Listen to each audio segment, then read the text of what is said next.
여러분 잘 지내고 있습니까?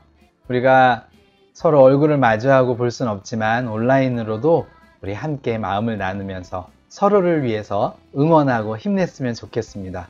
방학도 했는데 어디 가지도 못하고 이게 무슨 방학인가 불평하는 마음들도 있겠지만 더 지혜롭게 온라인상으로도 할 수 있는 일, 배울 수 있는 일, 우리가 계속 성장할 수 있는 일들은 무궁무진할 거예요. 게으르게 재미있는 거 찾는다고 게임만 하고 집에서 그냥 있지 마시고 한 번씩 나가서 혼자서라도 운동도 하고 또 친구들에게 좋은 소식, 편지도 보내고 할 수 있는 일들을 찾아봤으면 좋겠어요. 그리고 우리가 기도하면서 이 시간들을 잘 이겨나갈 수 있는 지혜가 우리만이 아니라 모두에게 있도록 함께 힘을 내고 또 예배 생활을 멈추지 않고 계속해서 지켜나갔으면 좋겠습니다. 함께 오늘의 말씀 나눠볼까요? 오늘의 말씀의 제목은 삶으로 드리는 예배입니다. 함께 읽어보겠습니다. 삶으로 드리는 예배. 하나님의 말씀 요한복음 4장 19절에서 24절의 말씀입니다. 제가 읽겠습니다. 여자가 말하기를 선생님, 내가 보니 선생님은 예언자이십니다. 우리 조상은 이 산 위에서 예배를 드렸는데 선생님네 사람들은 예배를 드려야 할 곳이 예루살렘에 있다고 합니다. 하였다. 예수께서 말씀하셨다. 여자여, 나의 말을 믿어라. 너희가 이 산 위에서도 아니고 예루살렘에서도 아닌 데서 너희가 아버지께 예배를 드릴 때가 올 것이다. 너희는 너희가 알지 못하는 것을 예배하고 우리는 우리가 아는 분을 예배한다. 구원은 유대 사람에게서 나기 때문이다. 참되게 예배를 드리는 사람들이 영과 진리로 아버지께 예배를 드릴 때가 온다. 지금이 바로 그때이다. 아버지께서는 이렇게 예배를 드리는 사람들을 찾으신다. 하나님은 영이시다. 그러므로 하나님께 예배를 드리는 사람은 영과 진리로 예배를 드려야 한다. 아멘. 오늘의 달달 말씀 함께 읽어보겠습니다.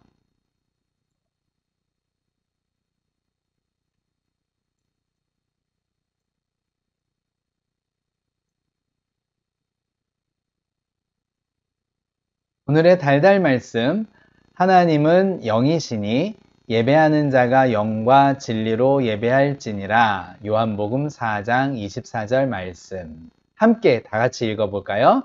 하나님은 영이시니 예배하는 자가 영과 진리로 예배할지니라. 요한복음 4장 24절 말씀. 아멘.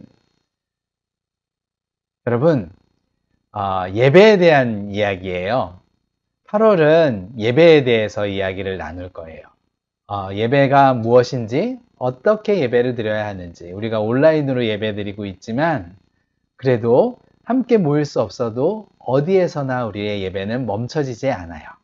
자, 오늘 말씀에 나눌 이곳은 어디일까요? 먼저 이 친구들은 깃발을 봤더니 국기가 남아프리카 공화국 남아공의 국기네요. 여기는 케이프타운, 맨 땅끝이라고, 아프리카의 땅끝이라고 알려진 곳에 예배드리는 친구들이에요. 한 친구는 두 손을 모으고 기도하고 있는 것 같고 또 한 친구는 찬양하는 모습을 담은 것 같아요. 자, 이 친구들 말고 또 한쪽에 보니까 여기는 어딘 것 같아요? 네, 집도 보이고 말도 보이고 이게 집인데 움막집 같은, 그쵸? 텐트 같은 게르라고 하는 걸 보면 여기는 중국하고 가까운 몽골, 몽골 사람들인 것 같아요. 몽골 사람들도 이렇게 예배를 드리고 있는데 두 나라의 사람들이 비슷한 것이 있는데 예배를 드리는데 어디서 드려요? 네, 여기는 따로 모일 수 있는 공간이나 교회가 없는 곳에서는 이렇게 그냥 들판에서 예배를 드리고 더운 나라 또 추운 나라이기도 하지만 그곳에서 있는 곳에서 예배를 드리는 그런 친구들의 모습을 볼 수가 있어요. 우리도 지금은 교회에 나오지 못하지만 어디서 우리가 있는 곳에서 온라인으로 함께 말씀을 나누며 예배를 드리는 모습, 이것은 정말 진정한 예배가 아닐까요? 하나님께 예배하는 우리의 모습을 어떻게 예배해야 되는지 성경에서 예수님께서 가르쳐 주신 말씀을 찾아보려고 해요. 여기는요, 사마리아라는 나라 땅이에요.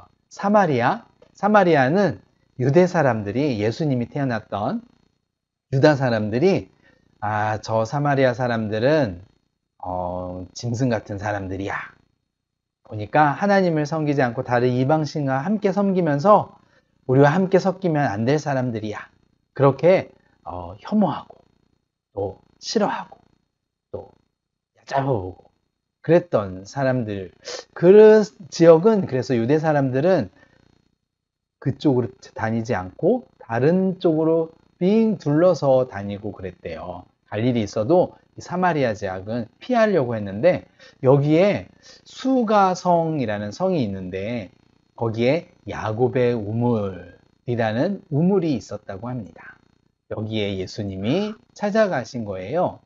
여기에 지나가시다가, 피하지 않고 제자들과 함께 지나가시다가 이제 점심때가 되어서 배도 고프고 하니까 제자들은 좀 먹을 거를 찾으러 갔어요. 근데 예수님은 우물가에 곁에 계시다가 이때 사람들의 눈을 피해서 오는 여인을 보게 되었어요.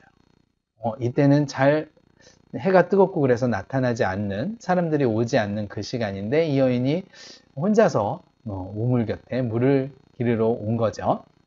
예수님이 가서 여자여, 나한테 물 좀 주세요.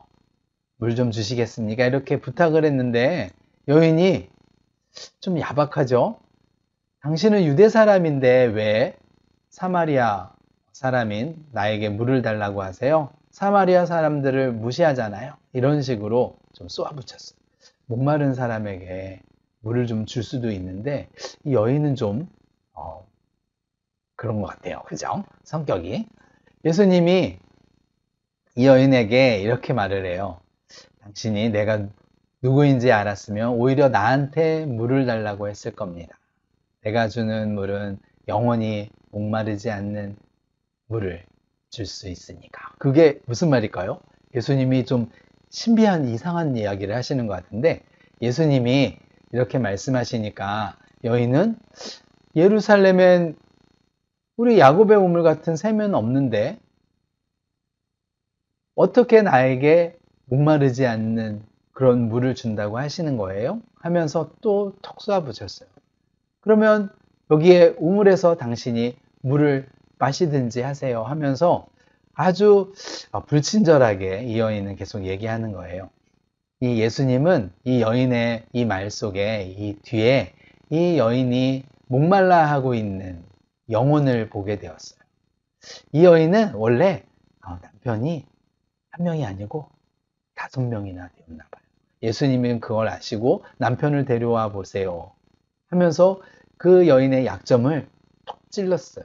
여인은 어떻게 나를 알고 나는 남편이 없어요 라고 얘기했는데, 거기에 예수님이 지금 있는 남편도 정식 남편은 아니니까 남편을 5명이나 두었지만 남편이 없다는 당신의 말은 맞는 말인 것 같소 했더니 여인이 뜨끔했죠. 어떻게 이걸 다 알아맞혔지?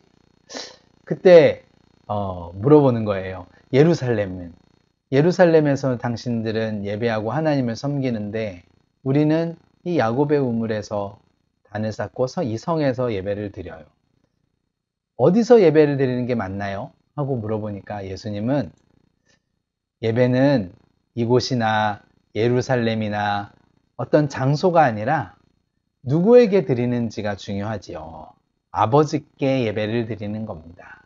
아버지께 예배를 드리는 것은 어느 곳이든지 거기서 예배 드리는 것은 참된 예배일 수 있습니다. 그런데 예배에서 중요한 것은 이렇게 얘기하세요. 영과 진리로 예배하는 거예요. 그냥 제물을 드리고 뭐 좋은 걸 드리고 하는 이것보다 더 중요한 거, 우리의 마음, 영, 삶, 하나님의 말씀을 따라 예배 드리는 것, 이것이 중요하다고 얘기하시는 것 같아요. 그랬더니 이 여인이 나에 대해서도 잘 맞추는 것도 그렇고 이분이 혹시 오시기로 했던 그 선지자 메시아가 아닐까? 그리스도가 오시면 모든 것을 알려주신다고 했는데 이분 심상치 않은데 놀라운 분인 것 같아. 그러면서 이 여인이 이제 동네로 다시 달려가서 물을 그대로 두고 여러분 메시아가 나타났어요. 나를 모두 다 알아맞히는 걸 보니까 이 사람은 틀림없이 그 선지자인 것 같아요 하면서 사람들에게 와서 함께 말씀을 들어보자고 초대하고 불러 모으게 되었고 그 마을 사람들이 예수님을 만나고 예수님이 진짜 하나님의 사람인 것 같다. 사마리아 사람인데 유대인들보다도 오히려 예수님을 메시아로 먼저 받아들이는 그런 일들이 있었어요. 자, 여러분은 예배가 뭐라고 생각을 하세요? 그렇죠. 찬양을 드리죠. 기도 드리고 말씀을 듣고 또 우리가 준비해온 우리의 마음을 모아서 헌금을 드리고 하는 그런 예배들, 예배의 그 순서들은 예배의 한 부분인 것 같아요. 그것들에 대해서는 진정한 의미는 뭔지 다음 주부터 또 나눠보려고 하는데요. 예배는 원래 중요한 것이 만남이에요. 누구를 만나는 걸까요? 하나님, 아버지로 만나는 거예요. 그 아버지를 알려주신 분이 예수님이죠. 하나님의 아들을 통해서 하나님을 만나는 것이 예배예요. 우리가 와서 예배당에서 사람 만나고 친구 만나고 뭐 설교해 주시는 목사님 만나고 선생님 만나는 거 그 속에서 그 사람들을 통해서 하나님의 마음을 만나고 하나님이 우리를 어떻게 섬기고 우리를 품고 사랑하시는지를 만나는 게 예배라는 거예요. 그게 없으면 예배는 껍데기예요. 알맹이가 없는 껍데기만 보고 가는. 그리고 예배는 고백이에요.